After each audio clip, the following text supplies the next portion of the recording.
La rúbrica es un instrumento de evaluación que permite transmitir expectativas sobre una tarea al estudiantado para que pueda planificar adecuadamente su trabajo y evaluar su progreso. Son documentos que le permiten al estudiantado sentirse mucho más acompañado porque sabe qué es lo que se le va a evaluar y a qué es a lo que le van a dar importancia las personas docentes, por lo que existe una mayor transparencia en la evaluación. A continuación, las personas docentes de la Escuela de Ciencias Políticas van a compartir un poco de cómo ha sido su experiencia utilizando rúbricas en sus cursos. Y ahora sí, me decía sobre las rúbricas. Sí, yo he usado las rúbricas, ahora las uso en todos los cursos porque me di cuenta que era bien importante que las y los estudiantes supieran que todas y todos estaban siendo evaluados con el mismo mecanismo. Y porque también me daba mucha claridad a mí para saber qué estaba evaluando, cómo lo estaba evaluando y para qué. Cuando yo pienso en una rúbrica, pienso en un instrumento que nos permite tanto a profesoras y profesores como a las estudiantes y los estudiantes tener claridad en el momento de entregar una evaluación, pero también permite que los estudiantes y las estudiantes sepan qué esperar ellas y ellos de nosotras y nosotros como profes al momento de devolverle su evaluación revisada. Entonces ahí es, por así decirlo, un conocimiento total, cada una y cada una sabemos qué esperar y podemos estar más tranquilas y tranquilos con la evaluación que se va a hacer. He utilizado una rúbrica general que a mi juicio ha sido bastante flexible para poderse usar en distintos cursos, tanto de métodos como cursos sustantivos. Estas rúbricas me ayudan a mí a saber cómo calificar, a poner por escrito tal vez algunos criterios que tenía implícitos, pero que quizás las personas estudiantes no sabían que se estaba aplicando. El uso de rúbricas en mis cursos ha sido específicamente para valorar ciertos criterios de evaluación y así estandarizar y homogeneizar las evaluaciones de los distintos estudiantes a partir de criterios muy específicos que se derivan de los objetivos de aprendizaje que siempre he querido lograr con cada una de las asignaciones que les he solicitado a mis estudiantes en los cursos que he impartido. Uno de los elementos más importantes para mí en las rúbricas es que nos permiten saltar de la teoría a la práctica. Entonces, en una evaluación más práctica, la rúbrica es un elemento vital para que las y los estudiantes vean cómo pueden aplicar lo que han estado aprendiendo durante el curso en ejemplos o en casos reales, y la rúbrica ahí es un elemento que nos permite saber específicamente qué es lo que se van a enfrentar ellas y ellos y dónde es que se pone el foco en la vida profesional. Y aparte también, a mi juicio, es un elemento de doble vía. Permite evaluar a las personas estudiantes, pero también permite evaluarnos a nosotras y a nosotros como profesores de cómo estamos haciendo nuestro trabajo, de cómo estamos cumpliendo con los objetivos de enseñanza-aprendizaje, y eso nos permite tener mayor claridad de cómo va el proceso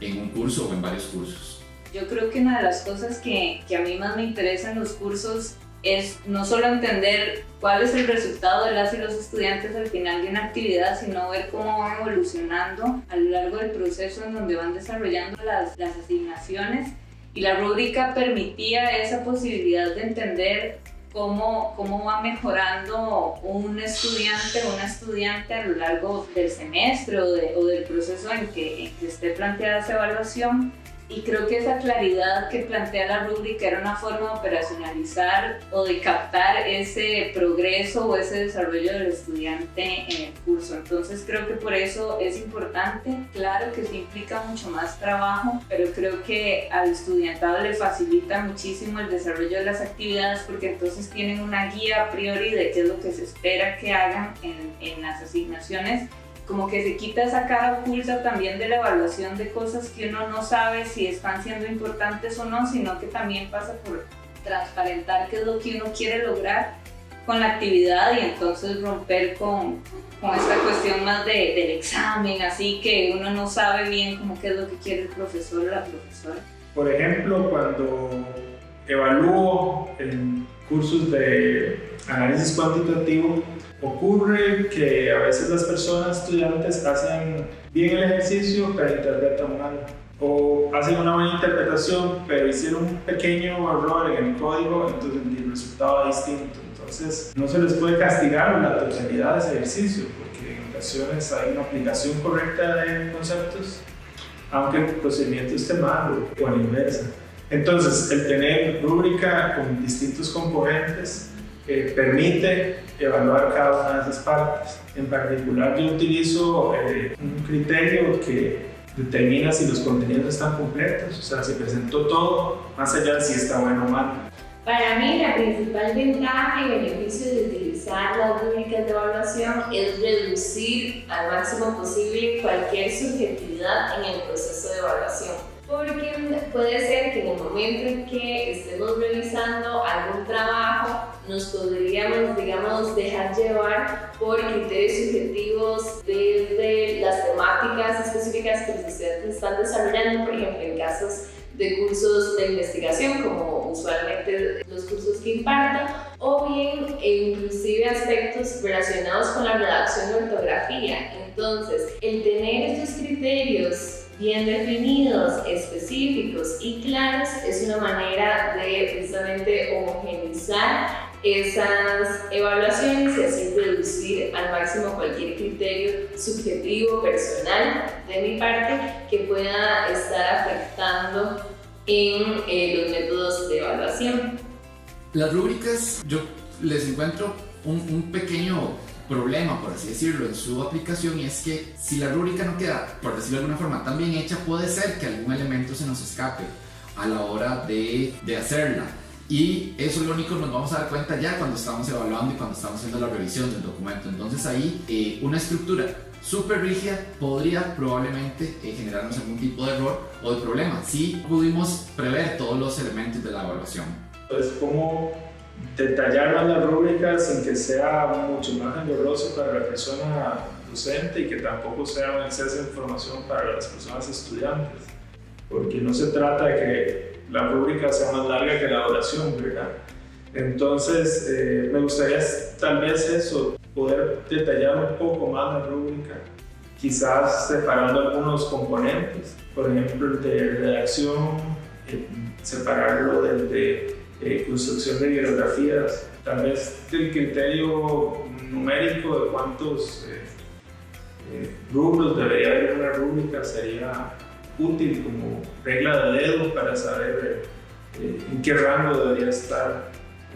una rúbrica normalmente, ¿verdad? La desventaja es que supone muchísimo trabajo y sí es cierto que supone a veces un ejercicio de prueba y error, por lo menos en mi experiencia, de cómo ir construyendo mejores rúbricas para captar sobre todo lo que hacemos en esta carrera, que tiene mucho que ver con analizar, con discutir, con cosas que pueden ser atravesadas por subjetividades. Ese trabajo que puede ser una sobrecarga al inicio del proceso cuando uno las está pensando, luego al momento de calificarlo simplifica montones, porque entonces uno ya tiene una guía sobre la cual va viendo los avances de las y los estudiantes y entonces al momento de calificar da mucha más tranquilidad, puede asegurarse una rigurosidad que es la que merecen y se espera, digamos, de parte del estudiantado, y al mismo tiempo puede identificar puntos en común, puntos distintos o particulares donde están como las fortalezas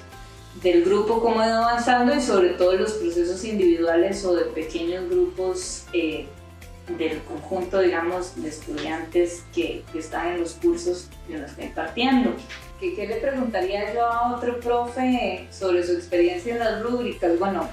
a un colega yo le preguntaría si ha pensado en darle más peso o una ponderación diferente a cada uno de los criterios de evaluación. Porque en mi caso, en general, al pensar en diferentes criterios, todos los criterios de alguna manera tienen el mismo peso o ponderación sobre la nota final. Entonces a mí me gustaría preguntar si hay alguna experiencia o si han pensado en alguna manera de darle una ponderación diferente a cada criterio y cómo eso, digamos, va a tener un efecto sobre la nota final que se le esté dando al estudiantado. Yo preguntaría dos cosas en específico. La primera es, ¿cuál ha sido la reacción de sus estudiantes a la hora de recibir las rúbricas? Y la otra, ¿cuál es la extensión? ¿Cómo podríamos hacer la extensión de una rúbrica si la tenemos que hacer muy detallada, muy amplia, o más bien ser muy concretas y concretos con algunos elementos macro para poder tener la revisión de los elementos? Y un último detalle que me parece muy importante preguntar, la experiencia de mis colegas, es precisamente cómo hacen para operacionalizar o para cambiar de una evaluación cualitativa, que es lo que buscamos a veces en una rúbrica, poder convertir eso a un número y a una nota. Yo creo que a otro profe de la carrera le preguntaría cómo ha hecho para construir criterios de evaluación cuando se trata de ejercicios de análisis, ¿verdad? Cuando estamos en los cursos de teoría, en los cursos que son quizás menos de metodología, menos empíricos, cuando estamos poniendo a dialogar autores o a crear categorías, tal, cómo construir criterios de evaluación que logren medir la capacidad de análisis de un estudiante o de una estudiante, es algo que para mí sigue siendo un desafío y que me encantaría saber cómo lo han abordado otros y otras colegas. Me gustaría saber, me interesaría mucho cómo otras personas en los cursos de análisis cuantitativo utilizan rúbricas, porque en estos cursos creo que es especialmente útil y también, pues, por supuesto, tiene sus dificultades porque tiene el componente teórico estadístico y tiene el componente de programación en R. Entonces, cómo evaluar estas dos partes de los ejercicios me parece que es algo que podríamos conversar más como colegas que damos estos mismos cursos. Pero sí es cierto que la ventaja es superior, ¿verdad? Que tiene que ver con cómo se transparenta y se simplifica el proceso de evaluación en términos de rigurosidad, pues de esta objetividad de saber que todos los estudiantes están siendo evaluados como con la misma categorización.